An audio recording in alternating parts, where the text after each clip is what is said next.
Eu sou o Julerdi, bem-vindo a mais um encontro do Jogo da Alta Performance e hoje na lista, duvido que depois desse encontro você vai continuar acreditando que promoção é um jogo de cartas marcadas. Eu ensino analistas a conquistarem um cargo de liderança em grandes empresas. Ponto. Qual é o passo número 1? E o passo número 1 é que promoção em grandes empresas e para as pessoas que realmente são muito dedicadas, que se comprometem com o jogo de alta performance, é uma questão de mérito, merecimento, meritocracia, onde quem consegue a vaga deveria ser quem merece mais. E eu tenho certeza que eu e você concordamos nisso. Mas por trás disso tem um erro muito comum que eu vejo acontecer com a maioria das pessoas. Qual é esse erro? Muitas das pessoas acreditam que a meritocracia se restringe à sala de entrevistas. Muitas das pessoas acreditam que ir bem ou mal na entrevista é o que vai determinar se ela consegue dar o próximo passo e conquistar aquela vaga de liderança. E para traduzir o que eu vou querer te dizer agora, eu gosto de uma analogia. Sabe, nas Olimpíadas, vou pegar um dos temas, um dos esportes das Olimpíadas. Dentro do atletismo tem uma prova que tem uma grande expectativa em cima dela, uma grande audiência, que são 100 metros rasos, onde a gente descobre o homem e a mulher mais rápidos do mundo. Essa prova dura em torno de 10 segundos. É um piscar de olhos. Eles passam por várias seletivas até que a gente tem os 8 melhores que vão disputar a final. E na final eles se perfilam quando o árbitro dá o disparo, né, com aquela, parece um revólver, pá, valendo. Eles disparam para o masculino em menos de 10 segundos, para o feminino em torno de 10 segundos, a gente tem o resultado da prova. E aí você tem o primeiro lugar e numa pequena diferença, o segundo, o terceiro, o quarto, a gente fala ali que é na fotografia. Quando eles chegam, tira-se uma foto para confirmar quem chegou primeiro. De tão pequena diferença. Agora, quando a gente faz essa analogia com a carreira, o que eu gostaria de dizer é o seguinte: imagina que esse tiro de 100 metros das Olimpíadas é o momento que você está na sala de entrevista para conseguir a sua promoção. Você se preparou, você fez um monte de coisa e você está ali, de frente para o entrevistador e respondendo aquelas perguntas. O que acontece dentro daquela sala é exatamente o que acontece na final olímpica dos 100 metros rasos. É aquele tiro de 10 segundos. E tem muita gente que cai no erro de acreditar que a promoção vem ou deixa de vir pelo que acontece dentro daquela sala. É quase como se você fosse um atleta que quisesse disputar as Olimpíadas e acreditasse que você ganha a prova de 100 metros rasos que dura 10 segundos naquele momento, naqueles 10 segundos. Esse é o maior erro que eu vejo você cometendo. Não são naqueles 10 segundos que o atleta ganha aquela prova.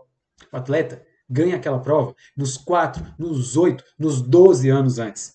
Aquela prova é simplesmente o momento de conclusão de toda uma preparação, de toda uma estratégia, que é manifestada em 10 segundos. Mas aqueles 10 segundos é só a cereja do bolo. O campeão ganhou na preparação. Quem se preparou melhor?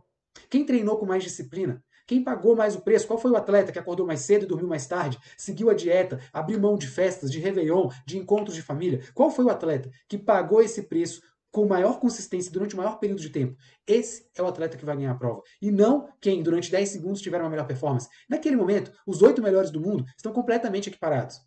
Então, é o que acontece numa sala de entrevista. Tem muita gente que chega na sala de entrevista acreditando que ali dentro, naquela entrevista, eles vão conseguir definir, fazer a diferença entre quem é escolhido ou não para a vaga da promoção. Lê do engano. A promoção não acontece lá dentro. Ali dentro você só está fechando com chave de ouro o que aconteceu muito antes. E é nesse erro que você não pode cair. Você vai conquistar a sua promoção durante o seu dia a dia, com a sua entrega de cada dia, com o atendimento que você faz a cada dia, com a qualidade dos teus resultados, dos teus produtos, dos teus serviços, com a qualidade que você mostra isso. É um conjunto de fatores que ao longo de vários dias, meses, anos é performado e na sala de entrevista só vem o carimbo. Pode ser que alguém muito bem preparado chegue na final olímpica dos 100 metros rasos e não ganhe a prova. Pode ser. Pode ser que de repente aconteceu alguma coisa e teve uma lesão. Pode ser que de repente na hora de executar a largada largou mal ou na chegada perdeu o fôlego. Pode ser. Mas a chance de alguém muito bem preparado passar por um imprevisto naquele momento é muito menor de alguém que não se preparou tão bem. Ou seja, um profissional que é consistente, que tem alta qualidade nas suas entregas, que é confiável, tudo que é passado para ele ou para ela acontece de verdade.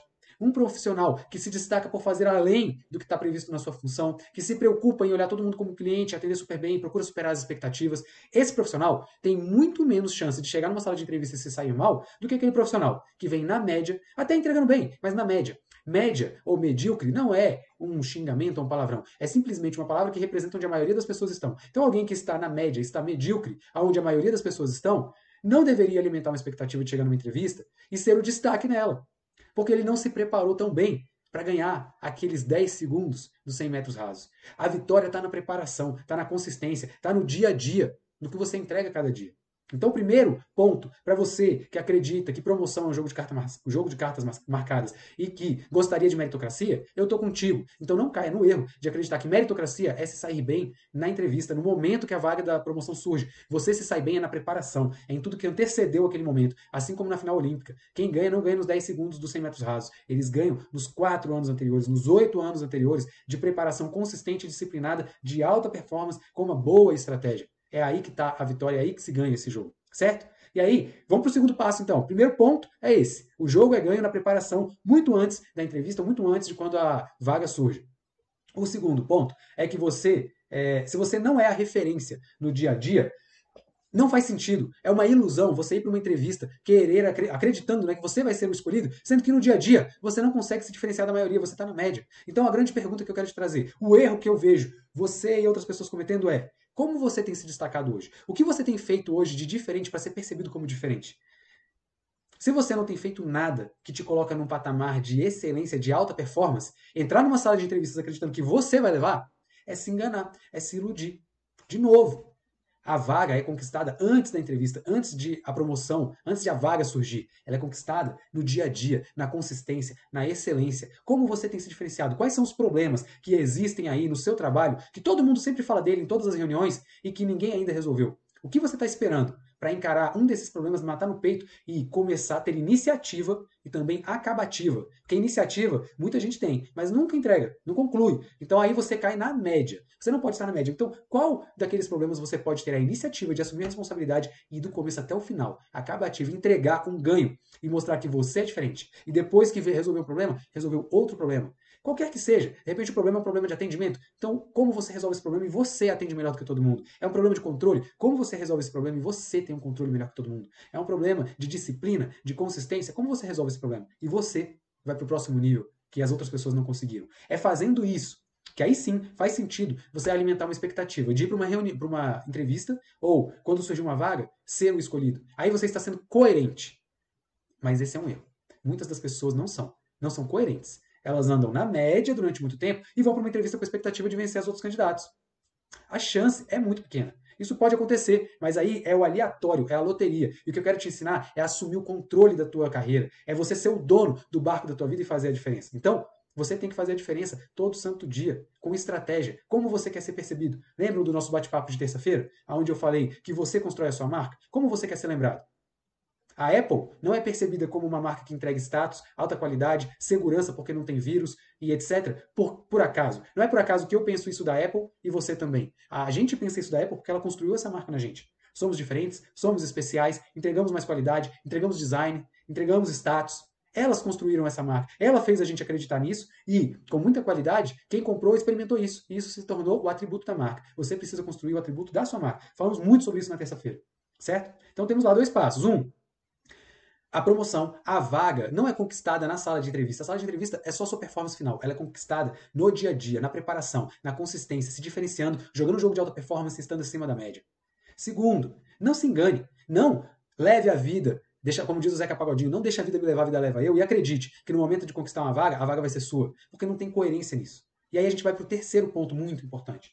E o terceiro ponto importante é: você precisa gerar resultados. Mas, além disso, saber mostrar esses resultados. É o que eu gosto de chamar de embalagem. Né? Quantos de vocês aqui que já tiveram a oportunidade de comigo preparar uma apresentação, um material, e eu usei esse termo: olha, capricha na embalagem, cuida da embalagem. A embalagem é que faz a diferença. Um grande amigo que está por aqui hoje estava me falando ontem da tristeza que ele ficou quando ele viu o equipamento de trabalho dele, que ele cuida como se realmente fosse dele, com carinho, com muito orgulho. Na ausência dele, não teve esse mesmo cuidado. E como aquilo afetou e entristeceu ele. Então, o que ele estava fazendo? Ele cuidava tão bem, de maneira tão impecável, com tanto comprometimento daquele equipamento, que aquele equipamento se destacava de tal maneira que lá onde a gente trabalha, pronto, uma fábrica da Coca-Cola, né, todo mundo sabe, a gente faz aquela caravana de Natal no final do ano. E apenas 6 caminhões são escolhidos, no universo de 140 caminhões. E o caminhão dele era escolhido, porque ele cuidava como ninguém, ou como poucos, não como ninguém, mas como poucos daquele equipamento. E isso é muito importante, isso é embalagem. Não à toa, é uma pessoa que é percebida como um profissional extraordinário, que faz muita diferença. Tem outro exemplo de embalagem. Nossa área, a gente gosta de fazer comemorações, celebrações. A gente gosta de fazer festas. E aí, para uma apresentação mensal de resultados, a gente escolheu um tema. O tema Festa Junina. E aí, quem estava organizando, os analistas que estavam organizando aquele evento, foram fazer um convite. E o que é comum? É receber um convite no WhatsApp, uma imagem, né, como se fosse um postzinho do feed. É comum receber um papelzinho que tem ali, às vezes, uma figura, horário, local e, de repente, um desenho do tema. Mas quem fez esse convite usou a estratégia da embalagem. E eu vou mostrar para vocês. O convite de festa junina foi entregue para nós da área desse jeito. O que é isso aqui? Um convite, olha que incrível. Uma mini fogueira de São João com o convite onde está escrito aqui, ó, você está convocado para a reunião de resultados junina da nossa área, no dia tal, tal hora. Traga um prato típico no junino. Olha o carinho, olha o capricho, olha a diferença. Agrega ou não agrega valor? E aí eu te falo, será que quem faz isso aqui está se destacando? Sim ou não? Está construindo uma marca? Sim ou não? Quem faz isso aqui, na hora que surgiu uma vaga, está na frente de quem entrega o convite impresso ou de quem manda pelo WhatsApp? Sim ou não? Não bastasse isso, olha o detalhe. Dentro do que seria esse fogo artesanal, tem uma paçoca. Olha o que é superar a expectativa por meio da embalagem. Certo? Então você precisa, para que você ganhe a vaga de líder, a promoção que você deseja numa grande empresa, você tem que ser consistente, não é só na hora da entrevista, a entrevista é só a cereja do bolo, você ganha ela todo santo dia, sendo alguém acima da média, jogando um jogo de alta performance, fazendo a diferença, gerando resultados, mas sabendo mostrar resultados. E esse é o erro que eu vejo muitos de vocês cometerem. Apresentam os resultados do que você faz, como a maioria das pessoas. Por exemplo, um gráfico de Excel é importante, permite análise, permite tomada de decisão? Sim. Só que se você vai para uma reunião com um monte de slide, 5, 10, 15, 20, 30 slides, um monte de gráfico, você está fazendo o que a maioria das pessoas faz. E o que a maioria das pessoas faz te coloca onde? Na média. E quando você está na média, você não vai ser percebido como alguém que se destaca e que merece uma vaga quando ela surge. Então você vai para uma entrevista sendo mais um. Como você pode fazer diferente? Não vou mergulhar, mas uma das estratégias que eu gosto muito, quem me conhece sabe disso, usa uma estratégia de contar histórias. É uma técnica que em inglês se chama storytelling. Usa uma estratégia de contar histórias. Porque assim você faz a diferença. Eu lembro de uma vez que um amigo foi fazer uma apresentação num processo seletivo. E aí, a gente conversando, ajudando ele a montar a embalagem, montar a estratégia, ele fez o seguinte: ele combinou com outras pessoas que quando ele estivesse dentro da sala, sendo entrevistado por uma banca, era uma banca de 4 pessoas, gerentes e representantes da área de gestão de pessoas, o RH, né? Cada empresa tem um nome para isso. Gente de gestão, gestão de pessoas, RH. Mas enfim, tinham 4 pessoas, uma bancada, fazendo várias perguntas. E ele se preparou muito bem para a entrevista, teve uma entrega de resultados consistente, era percebido como alguém de destaque, tinha tudo certo, mas não só isso. Ele foi para a entrevista e combinou com um amigo para ficar do lado de fora. Ele faria um sinal lá de dentro que quem estivesse lá fora escutaria.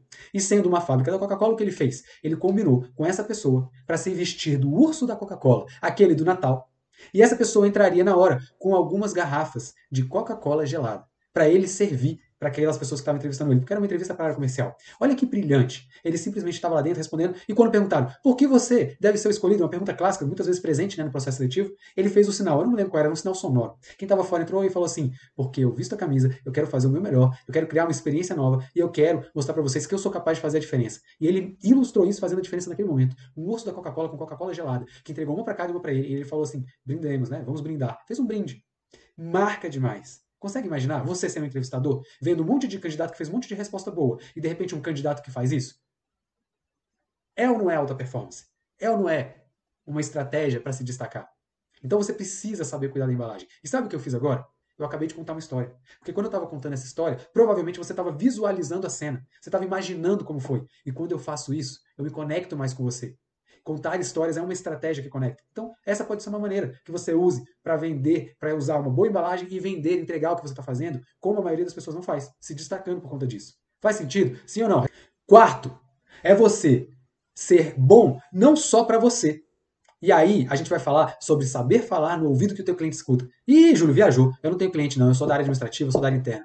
Pois é, já tivemos esse encontro. Você precisa ver todo mundo como seu cliente. A sua esposa é seu cliente, o seu marido é seu cliente, o seu filho é seu cliente, o seu pai é seu cliente. O seu colega que está do seu lado agora é seu cliente. O teu líder é teu cliente. Quem está abaixo de você é teu cliente. Sabe por quê? Porque cliente, a gente tem muito mais tolerância, a gente procura atender melhor, a gente quer encantar porque a gente quer fidelizar. Um bom vendedor quer que o cliente compre não uma vez, mas várias vezes. Quer que o cliente venha e volte e recomende. Quando você assume essa mentalidade de vendedor e enxerga todo mundo como cliente, você procura ter uma entrega, um atendimento que encanta para que aquela pessoa volte e para que ela fale bem de você. E isso te coloca em destaque. E quando você tem um cliente, para atender ele bem, não adianta fazer o que você gosta. Você tem que fazer o que ele quer, o que ele precisa. Então, saber identificar o ouvido que o teu cliente escuta faz toda a diferença. Hoje mesmo eu conversei sobre isso com um grande amigo. O que é isso? Falar no ouvido que o teu cliente escuta. Eu, por exemplo, tenho aqui, né, a minha esposa Fabi e os meus filhos Alice e Rafael. E eu amo a minha família. É um grande valor, é um grande tesouro meu. Se você quiser se conectar comigo, vem falar da minha família, pergunta como meus filhos estão, faz um comentário, fala que viu eles em algum lugar, comenta de uma foto, qualquer coisa que seja, e assim você se conecta comigo. Eu também sou alguém que gosto muito de falar sobre performance acima da média, se diferenciar, jogo de alta performance. Então, se você quiser se conectar comigo, vem falar sobre isso, Júlio. Como eu faço para me performar melhor? Ou, Júlio, gostaria de te dar uma dica para que você seja ainda melhor em algo que eu vi você fazendo. Esse tipo de coisa, porque eu escuto nesse ouvido.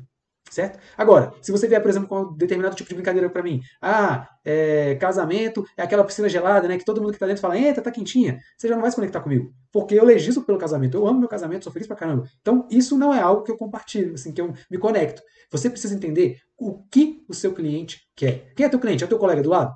Qual é uma dor que ele está tendo? Se você ajuda ele a resolver aquela dor, você falou no ouvido que ele escuta. Se você falou sobre um valor que ele tem, algo que ele gosta, uma paixão, um hobby, um tema de interesse, você falou no ouvido que ele escuta. E aonde que está o erro?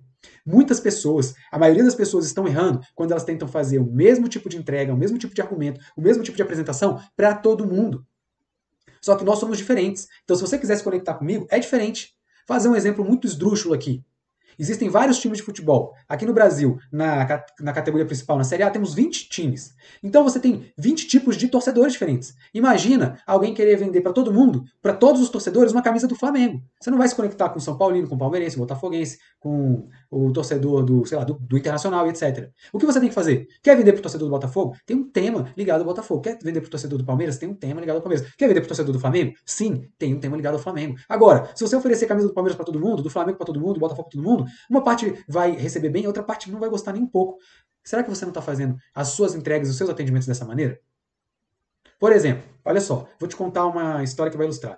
Eu já vi muitos analistas caindo numa armadilha comum. Recebeu uma ligação no trabalho, e aí aquela ligação não era para ele, para aquela área que ele trabalha, era para outra área.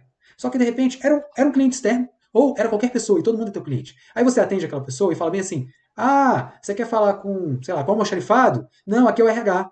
Não é aqui não. Liga em tal número. Quem já viu alguém fazer isso, fala eu. Recebeu uma ligação no trabalho, não era para aquela área que a pessoa trabalha, e ela fala assim, não, não é que não, anota aí o número. Quem já viu isso acontecer, fala eu. E eu vou te contar agora aonde que está uma tremenda armadilha nesse erro comum. Quem já viu? Eu já vi isso acontecer demais, eu vejo acontecer demais. É um dos erros mais frequentes que eu vejo. Manda aí pra mim, bora interagir. Me responda. Quem já viu, fala eu, quem não viu, fala não, nunca vi. Pode falar só nunca. Eu vou saber que você nunca viu isso acontecer. Enquanto isso, boa noite, Daniel, boa noite, José, boa noite, Nicolas, boa noite, Carla, boa noite, dois Daniel, né? Dois Daniéis. Ó, um deles, inclusive, o Daniel falou aqui, ó, eu já vi, o Nicolas falou, eu já vi. Pronto. Onde é que está o erro? Se fosse a sua esposa telefonando, ou o seu marido telefonando para aquela sua empresa, na área que você trabalha, e aí você é do RH, e a sua esposa ou seu marido ligou e falou, ó, é do almoxarifado, e você, ué, amor, tudo bem? Não, não é do almoxarifado não. Mas me fala aí, o que você precisa? O que está acontecendo? Ah, não, é que eu preciso retirar um uniforme lá, sei lá. Preciso pegar um chamex lá e ninguém, não consigo, eu tô precisando resolver, não sei como é que eu falo com eles. Não, amor, fica tranquila. Deixa que eu vou lá e pego para você. Não é assim que você faria? Então por que quando é um outro cliente qualquer, a pessoa atende e fala assim, ah, não é que não, anota aí o número. Se você não faria isso com alguém que você ama, se você teria um atendimento diferente porque é alguém com quem você se preocupa, adote esse comportamento para todo mundo. Porque assim você estará sendo uma boa vendedora, um bom vendedor. E como eu vejo as pessoas errando isso? Como eu gosto de fazer? E algumas vezes já orientei quando eu vi as pessoas errando. Recebeu a ligação, não é com você? Mas você está representando a empresa, você precisa resolver o problema daquela pessoa. Olha, não é aqui, não é comigo, mas me explica o que você precisa, me passa o seu telefone. Eu vou até a pessoa e ela vai ligar para você e aí a gente vai resolver o teu problema. E a pessoa me descreve o que é, eu anoto os dados e vou até o responsável e falo, olha, entre em contato com essa pessoa. E na maioria das vezes, eu ainda procuro dar o segundo passo, que eu espero o tempo, que é o tempo normal de solução daquele problema, e aí eu pego os dados que eu anotei daquela pessoa e ligo para ela e falo, olha, fulano, você está precisando daquilo. Conseguiu? Deu certo. A maioria das vezes deu certo, mas já aconteceu. De algumas vezes eu ter desdobrado para quem era responsável, o responsável estava com outras atribuições, outras atividades, voltou na fila e não resolveu. E aí quando eu ligo para a pessoa, ó, na verdade não. Eu, sério? Poxa, perdão, desculpa, vou resolver para você agora. Aí eu vou lá e falo de novo e fico do lado da pessoa, então bora ligar, e dou retorno. Nessa hora, eu construí a minha marca de uma maneira extraordinária. Nessa hora, eu fiquei um abismo acima da média. E aí, o que você acha que acontece se eu for para uma entrevista e contar uma história dessa? Se alguém me perguntar como você faz a diferença no dia a dia e eu contar uma história dessa, você acha que eu estou na média ou bem acima da média? Você acha que eu estou mais perto ou mais distante daquela vaga para promoção numa grande empresa? É aí que está a grande oportunidade, gente. É na consistência. Não é no que você faz isoladamente, mas é na maneira de pensar. Você precisa desenvolver a maneira de pensar do analista que é promovido. E o analista que é promovido, entre outras coisas, é alguém que persegue a alta performance em todos os momentos. Sabe por quê? Porque ele não está prestando contas para o chefe dele nem para o cliente dele. Ele está prestando contas, ele ou ela, está prestando contas para si mesmo. Ele ou ela quer ser cada vez melhor e acima da média, porque quem cobra ele ou ela é si mesmo, é ela mesma, ele mesmo. É daí que vem a verdadeira motivação. Se isso não vier de dentro de você, se não for intrínseco a você, dificilmente você vai conseguir ser consistente. Agora, se isso é uma filosofia tua, mesmo que você esteja num lugar onde a cultura não vive isso, onde as pessoas não façam isso, você vai fazer. E sabe o que vai acontecer? Você vai se destacar, você vai ficar acima da média, você vai fazer a diferença. E assim, quando você for para a entrevista, a meritocracia tende a aparecer. Na entrevista, você vai ser percebido como aquela pessoa que tem várias entregas acima da média e vai ser escolhida ou vai ser o escolhido. É assim que um analista vence o jogo de cartas marcadas. É assim que o analista vence aquela pessoa que tem a peixada para levar a vaga. Você pode ter qualquer carta marcada, qualquer peixada, numa empresa séria, e as grandes empresas chegaram no tamanho que tem porque tem processos consistentes e são sérias, numa empresa séria, nessa hora você vai passar por cima, vai atropelar a carta marcada, vai atropelar a peixada, porque você teve um mérito não em uma hora de entrevista, mas na consistência de meses, né, de anos, às vezes, 2 anos de consistência fazendo a diferença, enquanto vai ter ali uma carta marcada que não vai ser consistente no discurso, não vai ter exemplos para dar melhores que os teus, e aí você atropela. Eu já passei por isso. Vou te contar uma história, né, onde isso foi mais marcante na minha vida para a gente poder fechar hoje.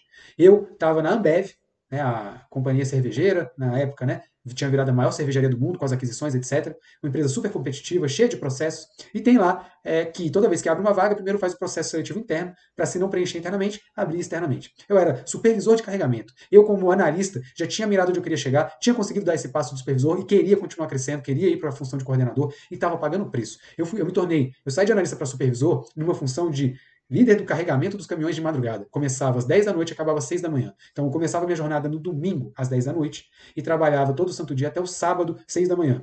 Saía, ia para casa e só não ia trabalhar de sábado para domingo. Fiz isso casado durante vários meses. Sabe por quê? Eu sabia que se eu fizesse aquilo e fizesse muito bem, eu estaria acima da maioria. Então eu estava pronto para aquela oportunidade e disposto a pagar o preço. Bom, fui lá, dei o meu melhor, os resultados eram ótimos, a equipe estava comigo, super engajada, o meu líder gostava muito de mim, mas o líder do meu líder, que era um diretor regional da minha área, acabou vacilando, caiu na armadilha e fez um processo seletivo para coordenador daquela diretoria, né, que eu fazia parte, com público externo. E selecionou alguém externo. E aí o meu líder, que comprava o meu trabalho, percebeu aquilo, descobriu e foi lá, né, no nosso diretor e falou: ó, tá errado, você tem que entrevistar o talento que a gente tem em casa. E o Júlio é um talento e eu quero que você entreviste ele. Por quê? Que o meu líder foi comprar essa briga por mim? Por conta da reputação que eu construí, a marca que eu construí.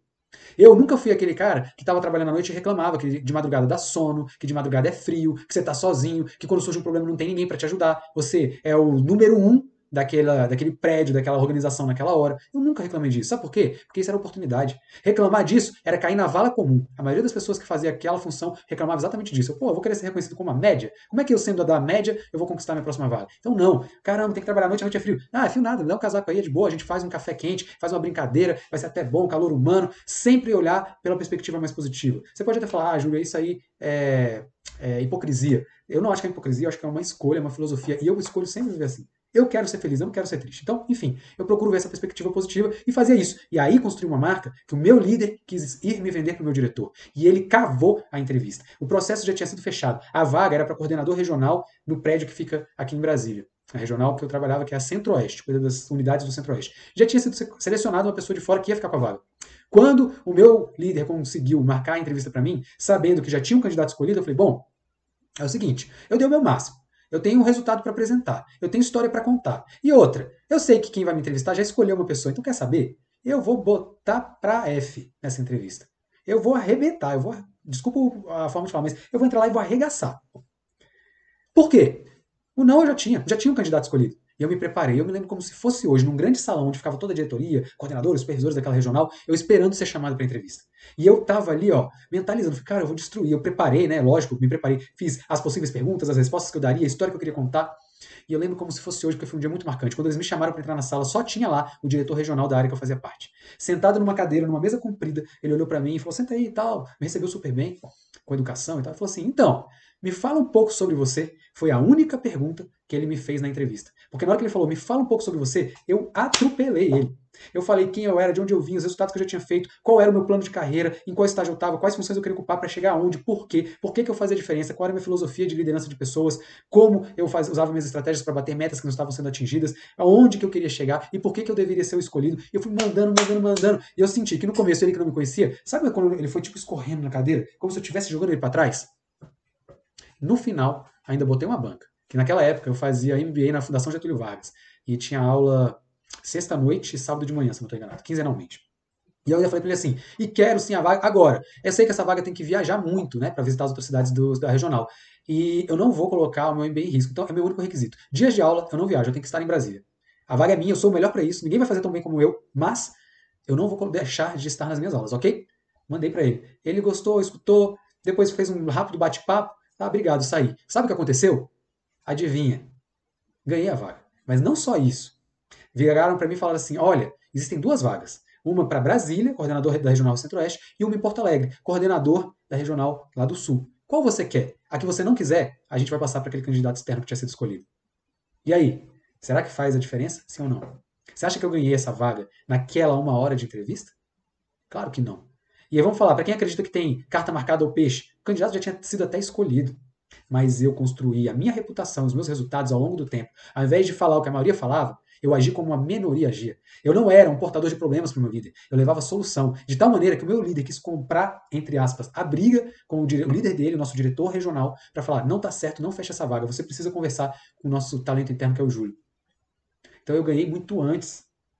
E eu falei o que eu sabia que ele queria ouvir. Ele não queria mais um na média. Ele queria alguém que tivesse autoestima elevada, confiança e resultados, história e plano. Eu coloquei tudo na mesa, com uma pergunta. Me fale um pouco sobre você. Já entreguei tudo. Foi extraordinário. Então, eu quero que essa ficha caia para você hoje. Não aceite essa historinha de carta marcada. Você só vai estar suscetível ou vulnerável a perder uma grande vaga na sua empresa por uma carta marcada se você não fez o que cabe a você no período anterior, nos dias, meses, anos antes, com a sua consistência em alta performance. Porque estou aqui falando para quem quer viver o jogo da alta performance. Eu posso ajudar quem está disposto a viver o jogo da alta performance. Que massa, Júlio, é um jogo fácil, é um atalho? Não é, não é fácil. É oneroso, é cansativo, mas é possível. E é para quem escolhe. E para todo mundo que escolhe, eu vou te falar, vale muito a pena. Como vale a pena olhar para trás e saber que eu fiz tudo aquilo e fui mudando nas funções que eu mudei, todas as promoções, até chegar onde eu estou hoje. E é o que eu quero para você. Porque eu sei que vale a pena. Eu estou aqui vivendo isso.